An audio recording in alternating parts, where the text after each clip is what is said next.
আমাদের এই সমাজে অনেক দিন ধরে, বিশেষ করে পুরো ৮০-র দশক থেকে আজ অবধি জনাব ফরহাদ মাজাহার আলোচিত ব্যক্তিত্ব। তার কথা এবং বার্তা যাদের পছন্দ হয় না, তাদের নিকট তিনি বিতর্কিত এবং অনেকের বিরাগভাজন। আমি তাকে যতটুকু দেখেছি দূর থেকে, সামনাসামনি ১ বার ২ বার আমাদের দেখা হয়েছে কিন্তু কথা হয়নি। অনেকগুলো সভা সমিতি, সেমিনারে আমরা পাশাপাশি বসেছি। তিনি এমনি গুরুগম্ভীর মানুষ। কারো সঙ্গে উপযাচক হয়ে তিনি কখনো কথাবার্তা বলেন না। কেউ ডাকলে যান, না ডাকলে যান না। তারপর কেউ পরামর্শ জিজ্ঞাসা করলে বলেন। আর সাধারণত নিজের কর্ম নিয়ে তিনি ব্যস্ত থাকেন। আমি তাকে অন্তত ওইভাবেই দেখেছি। এই সমাজে অনেকের সঙ্গে তার বন্ধুত্ব রয়েছে, সম্পর্ক রয়েছে।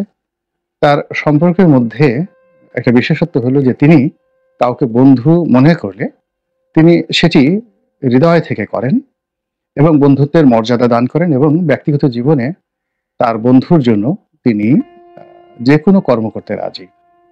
তার সাহস, তার শক্তি এবং তার এই বন্ধুত্ব বজায় রাখার যে কাহিনী, এটি আমি মাহমুদুর রহমান সাহেবের কাছে শুনেছিলাম।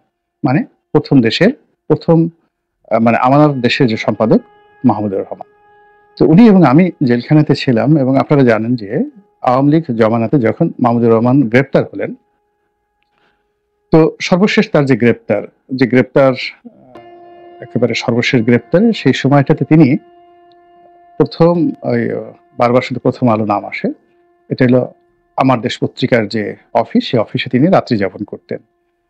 তার একটা ধারণা ছিল যে বাসা থেকে তাকে গ্রেপ্তার করা হবে এবং তাকে গুম করা হতে পারে বা চলতি পথে তাকে যেকোনো সময় একটা দুর্ঘটনা ঘটাতে পারে। তো যাই হোক, এখন শেষ সময়টিতে তিনি অফিসে ছিলেন এবং তিনি চাইছিলেন যে তাকে গ্রেপ্তার করা হোক অফিস থেকে। তো সর্বশেষ যখন তাকে গ্রেপ্তার করা হয়, ওটি ছিল তার জন্য একটি ভয়াবহতম অবস্থা এবং ওই সময়টিতে তার পাশে কেউ তেমন ছিলেন না। কিন্তু ফরহাদ মাজাহার ছিলেন এবং গ্রেপ্তারের সময় তিনি নাকি উপস্থিত ছিলেন এবং তাকে কোলাকুলি করে পুলিশের হাতে তুলে দিয়ে তারপর তিনি অফিস ত্যাগ করেছিলেন। তো এই প্রসঙ্গে তিনি বলেছিলেন যে এই মানুষটির যে সাহস, তার যে আন্তরিকতা তিনি কখনো ভুলবেন না। কাজেই ফরহাদ মাজাহার সম্পর্কে আমার যে চিন্তা এবং চেতনা, সেই ওই অভিজ্ঞতা থেকে যা আমি শুনেছি এবং তার লেখনী যেটা আমি পড়েছি এবং দূর থেকে তাকে যেভাবে দেখেছি সেভাবে দেখেছি। এবং তিনি প্রথা বিরুদ্ধ মানুষ। অনেকটা আহমদ ছফার মতো, তারপরে অনেকটা হুমায়ুন আজাদ সাহেবের মতো, আহমদ শরীফ সাহেবের মতো প্রথা বিরুদ্ধ মানুষ। সমাজে যা প্রচলিত সেগুলোর সঙ্গে তিনি গা ভাসাবেন, তারপরে রাষ্ট্রীয় সুযোগ সুবিধা নিবেন, ঘুষ দুর্নীতির সঙ্গে সম্পৃক্ত হবেন, পদ পদবীর জন্য লালায়িত হবেন, এরকম না। তিনি তার কর্ম করে যান আপন মনে। কে কি মনে করলো বা না করলো, আমি যে কয়জন লোকের নাম বললাম আমি তাদের সবাইকে দেখেছি। বিশেষ করে আহমেদ শরীফের সঙ্গে আমার খুব ভালো সম্পর্ক ছিল। তো ফরহাদ মাজাহার ঠিক ওইরকমই। প্রথার বিরুদ্ধে কথা বলেন, প্রথার বিরুদ্ধে লেখালেখি করেন। আরেকটি বৈশিষ্ট্য হলো তিনি সবসময় স্রোতের বিপরীতে চলতে পছন্দ করেন। সবাই যেটি না করে তিনি সেটি হা করেন। আর সবাই যেটাকে ঘৃণা করেন তিনি সেটাকে কাছে টেনে এনে বোঝার চেষ্টা করেন যে সবাই কেন ঘৃণা করছে। এরপর তিনি যদি দেখেন যে তার মধ্যে ঘৃণার কোনো বিষয়বস্তু নেই, তাহলে তিনি সেটিকে আঁকড়ে ধরেন। এই বাংলায় যখন জামাতের নাম নেওয়ার লোক ছিল না, জামায়াত ইসলামীর নাম নেওয়ার মতো লোক ছিল না, এমনকি জামাতের লোকরাও জামাত ইসলামীর নাম নিতে ভয় পেতেন। হেফাজতের নাম নেওয়ার মতো লোক যখন ছিল না এবং হেফাজতের নেতারা যখন কম্পমানে ভয়ে কম্পমান হয়ে শেখ হাসিনাকে কওমি জননী উপাধি দিয়েছিলেন, ঠিক সেই সময়টিতে এই দুটো ইসলামী সংগঠনের পাশে ফরহাদ মাজাহার দাঁড়িয়েছিলেন। এবং ওই সময়টাতে জামাতের অনেক বড় বড় লোকজনকে বলতে শুনেছি যে ফরহাদ মাজাহার সে যে ধর্মই পালন করুন না কেন, যাই করুন না কেন, তাদের এই বিপদের সময় যেহেতু তাদের পাশে দাঁড়িয়েছেন, কাজেই তিনি মর্দে মুজাহিদ। তাকে ঠিক ইসলাম ধর্মাবলম্বী না মনে করলেও, মুরদাদ মনে করলেও, তাদেরকে তারা মনে করতেন যে বিপদের সময় তারা যে সাহায্য করছে এটি অন্য কোনো মুসলমানও তাদেরকে সেটা করছে না। তিনি এখন যে কর্মগুলো করছেন, বিশ্বাসগুলো করছেন, এগুলো নতুন নয়। তিনি সরস্বতীর একটা মূর্তি তার পাশে সবসময় রাখেন। দীর্ঘদিন ধরে তিনি লুঙ্গি পরে ঘুরে বেড়ান। ইদানিং তিনি পাগড়ি পরা শুরু করেছেন। আগে তিনি পাগড়ি পরতেন না। তার দাঁত পড়ে গেছে। চোখে সম্ভবত গ্লুকোমার সমস্যা আছে। তিনি চোখে নিয়মিত সেই গ্লুকোমার ওষুধ তাকে দিতে হয়। তো শারীরিকভাবে তিনি সুস্থ নন, কিন্তু তারপরেও তার কথাবার্তা শুনলে মনে হয় যে ওর মধ্যে একটা বিপ্লব আছে, একটা স্পিরিট আছে, আগুন আছে। তো এই মানুষটি তার যে আগুন এরশাদ জামানাতে বিলিয়েছেন এবং এই সময় এরশাদের যত পেদানি ধাতানি খাবার তিনি খেয়েছেন। এরপরে বিএনপি জামানাতে জেলে গিয়েছেন। যদিও পরবর্তীতে বিএনপির এবং খালেদা জিয়া থেকে শুরু করে সবাই মনে করেছেন যে তাদের বিপদে যেহেতু ফরহাদ মাজার আসছে, তিনি ত্রাণকর্তা। আবার এখন ফরহাদ মাজারকে বিএনপির লোকজন কিন্তু দুই চোখে দেখতে পারে না। আগামীতে আওয়ামী লীগের পক্ষে তিনি যদি হঠাৎ করে দাঁড়িয়ে যান এবং শেখ হাসিনার পক্ষে ৩২ নম্বর নিয়ে কথাবার্তা বলেন এবং সেই কারণে যদি তার বাসার সামনে বুলডোজার চলে যায়, এটা আমি খুব আশ্চর্য হব না, কেননা তার চরিত্র ওইরকমই। মজলুমের পক্ষে তিনি সবসময় দাঁড়িয়ে যান। তো যা হোক, এখন তিনি ছাত্রদের পক্ষে কথা বলছেন, খুবই যাকে বলা হয় স্পষ্টভাবে তিনি যেটা বলছেন, এবং তিনি বলছেন যে ছাত্রদের রাজনীতি করা উচিত এবং কিংস পার্টি বলে ছাত্রদেরকে যেভাবে হেয় করা হচ্ছে, তাদের কণ্ঠস্বর উঁচু করে বলা উচিত যে হ্যাঁ, আমরা কিংস পার্টি। অতীতে ক্ষমতায় থেকে বঙ্গবন্ধু শেখ মুজিবুর রহমান বাকশাল করেছিলেন, সেটা কিংস পার্টি ছিল। জিয়াউর রহমান যেটা করেছেন কিংস পার্টি ছিল। এরশাদ সাহেব যেটা করেছেন সেটাও কিংস পার্টি ছিল। তো এতগুলো সফল কিংস পার্টির নায়ক অধিনায়করা ঘুরে বেড়াবে, আমি কেন পারবো না? ফরহাদ মাজাহার এই কথাগুলো বলছেন। এরপর বলছেন যে ছাত্ররা এই যে মানুষের কথা শুনে ক্ষমতা থেকে পদত্যাগ করে তারপরে রাজনীতি করার যে ঘোষণা দিয়েছেন, এটাও তিনি বিরোধিতা করছেন। তার বক্তব্য হলো যে ক্ষমতায় থেকে অতীতে যদি সবাই রাজনীতি করতে পারে, তাহলে আমি কেন পারবো না, আপনি কেন পারবেন না? এবং তাদেরকে ক্ষমতায় থেকে রাজনীতি করার জন্য তিনি পরামর্শ দিয়েছেন। যাই হোক, এগুলো নিয়ে খুব আলাপ আলোচনা হচ্ছে।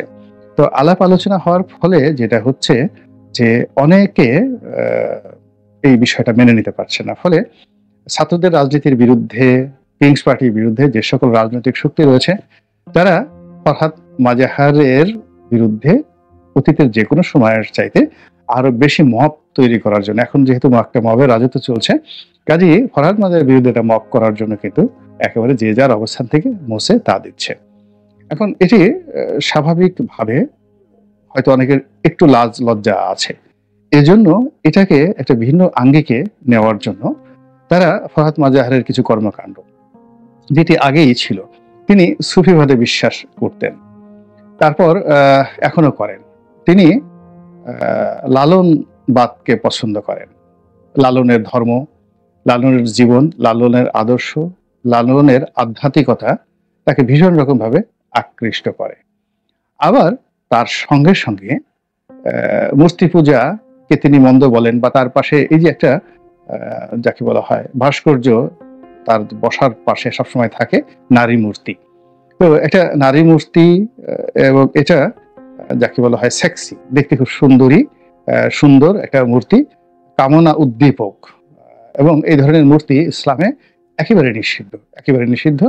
তো তিনি সেই মূর্তিকে পাশে নিয়ে জিদ করেই তিনি মূলত কথাবার্তাগুলো বলেন। সাম্প্রতিক সময় যারা মাজার ভেঙেছে, সংকটের কারণেই জামাত ইসলামী যারা কর্মী এবং সমর্থক, তাদের বিরুদ্ধে অভিযোগ এসেছে এবং তিনি খুব কঠোর অবস্থান নিয়েছেন এবং নিজে বলতে গেলে রাস্তায় নেমে এদেরকে চ্যালেঞ্জ জানিয়েছেন। ফলে জামাত তাদের সেই বিপদের দিনের যে বন্ধু, সেই বন্ধুর যে সাম্প্রতিক কর্মকাণ্ড, এটিকে তারা হজম করতে পারছে না। ফলে সেই যে জামাত নয়, আমাদের দেশে যারা ধর্মান্ধ যারা লোকজন রয়েছে, তারা যখন কাউকে পুড়িয়ে মারতে চায়, কাউকে ধ্বংস করতে চায়, তখন তাকে অধার্মিক, নাস্তিক, মুরদাত, কাফের এ সকল কথাবার্তা বলে তার বিরুদ্ধে একটা মব তৈরি করার চেষ্টা করা হয়। এবং এটি সে কেবলমাত্র বাংলাদেশে না, ইংল্যান্ডেও ছিল। লেডি অব দ্য ল্যাম্প নামে খ্যাত জোয়ান অফ আর্ক, তাকে ডাইনি বলে ইংল্যান্ডের লোকজন কিন্তু পুড়িয়ে ফেলেছিলেন।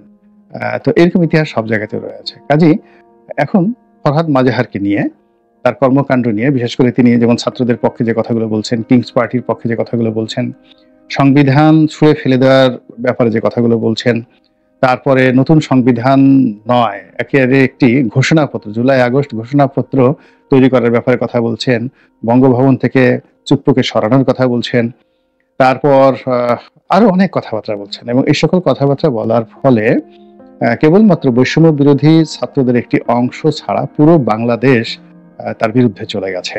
এবং এই সুযোগটিকে কাজে লাগার জন্য আমাদের এই সমাজে এখন তৌহিদি জনতার ব্যানারে যে সমস্ত কর্মকাণ্ড হচ্ছে, সে সকল তৌহিদি জনতা কিন্তু সুযোগ খুঁজছে এবং তারা সুযোগ খুঁজছে যে এই লোকটিকে যেকোনোভাবে একটা গেঁড়াকলে আটকানো যায় কিনা।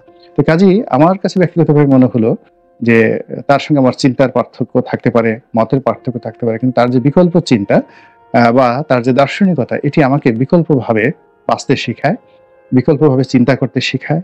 জীবন সম্পর্কে আমি যে স্বাভাবিক স্রোতধারার মধ্যে চলি, সেই স্রোতধারার বিপরীতে যে আরেকটা স্রোত আছে, সে সম্পর্কে আমাকে ভাবতে শিখায়। তো এই ধরনের মানুষ সব সমাজের জন্যই প্রয়োজন। শুধু প্রয়োজন না, এই মানুষগুলো সমাজের জন্য রত্ন। এদের মূল্যায়ন সমসাময়িক কালে হয় না, বহু পরে হয়, বহু পরে হয়।